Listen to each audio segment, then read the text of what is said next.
Welcome my dear students, তপবন সেশনটা থেকে আমি সুকুমার পাল। দেখো, আজকে তোমাদের সঙ্গে আমি টেকনিশিয়ানের যে রিলেটেড যে টোটাল সিস্টেমটা, মানে অনেকের অনেক রকম প্রশ্ন থাকছে, অনেকের অনেক কোয়ারিজ থাকছে, তো সেই ব্যাপারে টোটাল ব্যাপারটা আমি পার্ট বাই পার্ট সিরিজের মতো করে ভিডিও করব। তো এর উদ্দেশ্য হচ্ছে যাতে কোনো রকম বুঝতে অসুবিধা না হয়, নতুন প্যাটার্ন, নতুন সিস্টেম, কোথায় কী গণ্ডগোল, কোথায় কী অবস্থা, আমি পার্ট বাই পার্ট প্রত্যেকটা ভিডিও আমি করে দেবো। যার যেটা দরকার দেখে নেবে, ঠিক আছে? এটা ফার্স্ট পার্ট করছি, ফার্স্ট পার্ট একটা করেছিলাম তার আগে। আর এত দেরি হওয়ার কারণ হচ্ছে যে ফুড এসআই এক্সাম ছিল, সেই ব্যাপারে আমরা মানে দেরি করছিলাম। তাছাড়া আমাদের নতুন যে ডব্লিউবিপির জন্য শুরু হচ্ছে, আমাদের ব্যাচ শুরু হচ্ছে। আর তাছাড়া আমাদের যে নর্মাল যেরকম চলছে। আচ্ছা, চলে যাচ্ছি আমি আমার টেকনিশিয়ান গ্রেড 3 এবং গ্রেড 1-এর যেসব ব্যাপারগুলো রয়েছে। আচ্ছা, প্রথমেই তোমাদের যে প্রবলেমটা আসছে সেটা আমি বারবার বলছি, এর মধ্যে আমার এই সিরিজটার মধ্যে থাকবে কে কোথায় ফর্ম ফিল আপ করতে পারবে, কার কোথায় প্রবলেম, কোন ট্রেডের কী করলে ভালো হয়, টেকনিশিয়ান 1-এর সিলেবাস, টেকনিশিয়ান 3 সিলেবাস, এগুলো পার্ট বাই পার্ট থাকবে, একটার মধ্যে থাকবে না। তার প্রথমটাতে যেটা থাকবে সেটা হচ্ছে যে টেকনিশিয়ান গ্রেড 1, যেটা সিগন্যাল পোস্টে যেটা আছে, সেই ব্যাপারে বিশদ তথ্য আমি তোমাদেরকে দেবো। এটা হচ্ছে লেভেল 5-এর পোস্ট। আচ্ছা, এবার আমি আসবো এর কোয়ালিফিকেশন সম্পর্কে। আর তার আগে আমি বলবো যে ভীষণ সম্পর্কে একটুখানি আইডিয়া করতে হবে। এটা হচ্ছে দেখো, মেডিকেল স্ট্যান্ডার্ড B1 করেছে, আগে যেরকম C1 ছিল সেগুলো কিন্তু তুলে দিয়েছে।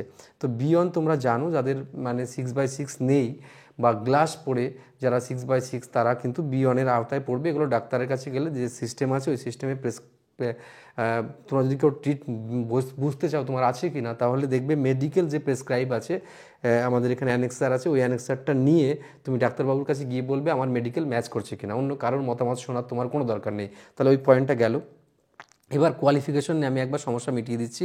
দেখো, যারা অনেকের অনেক প্রশ্ন যে আমি মানে অমুক করেছি তমুক করেছি, যা এখানে লেখা আছে তার বাইরে কিচ্ছু কিন্তু অ্যাক্টিভেট হবে না।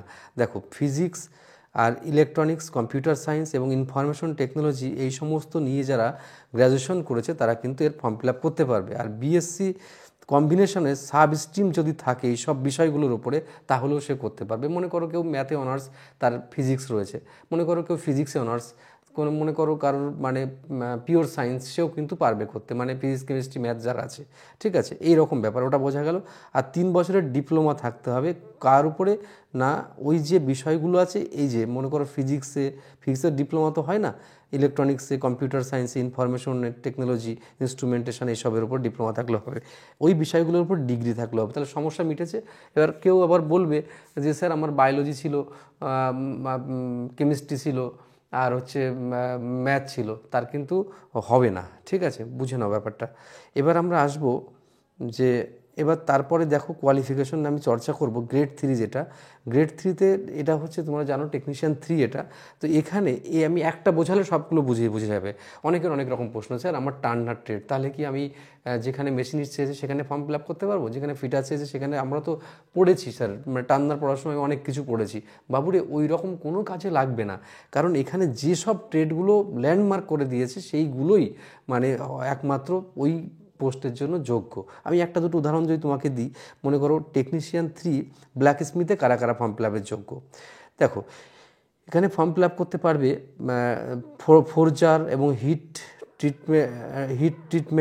ট্রিটার, ফাউন্ডারি ম্যান, প্যাটার্ন মেকার এবং মডুলার রিফ্র্যাক্টারি, এই সবগুলো ট্রেড যাদের আছে তারা।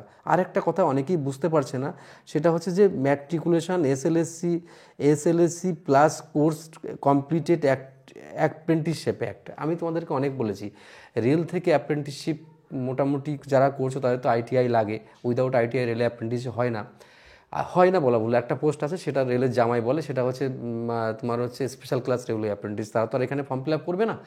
তো এবার আসি যে এই যে তোমার হচ্ছে টেকনিশিয়ান 3, যে মানে এই যারা এই সব বিষয়ের উপরে, যেরকম গার্ডেনারি, শিপ বিল্ডার, যেরকম অর্ডিন্যান্স ফ্যাক্টরি, যেরকম বিভিন্ন সংস্থায় তারা কিন্তু 3 বছরের একটা কোর্স করায়, সেটা হচ্ছে অ্যাক্ট অ্যাপ্রেন্টিস 1961 অ্যাক্ট অনুযায়ী।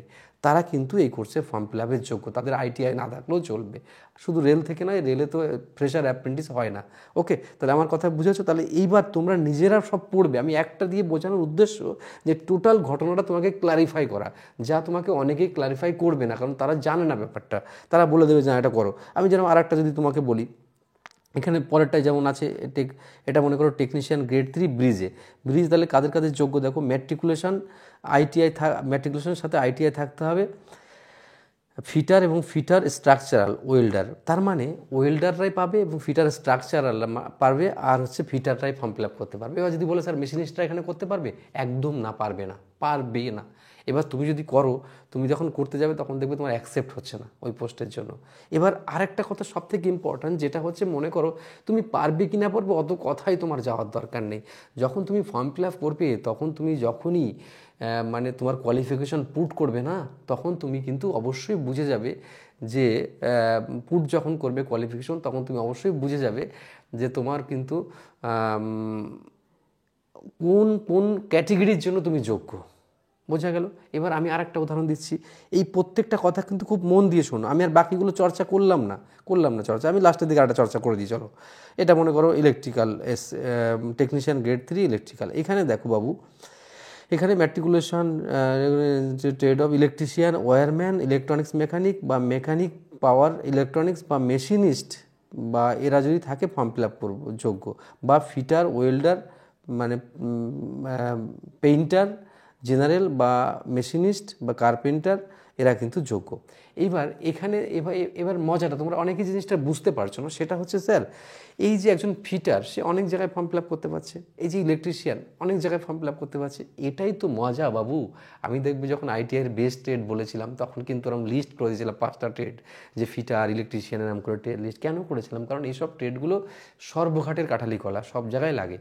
এবার প্রশ্ন হচ্ছে, মনে করো তুমি ফিটার, তোমার কোয়ালিফিকেশন যখন পুট করলে, তখন তুমি যে যে ক্যাটেগরির জন্য অ্যাপ্লিকেবল, এই যে টোটাল দেখো ক্যাটেগরির সংখ্যা আছে 18টা, তুমি যে যে ক্যাটেগরির জন্য তুমি যোগ্য সেই ক্যাটেগরিগুলো ওখানে শো করবে।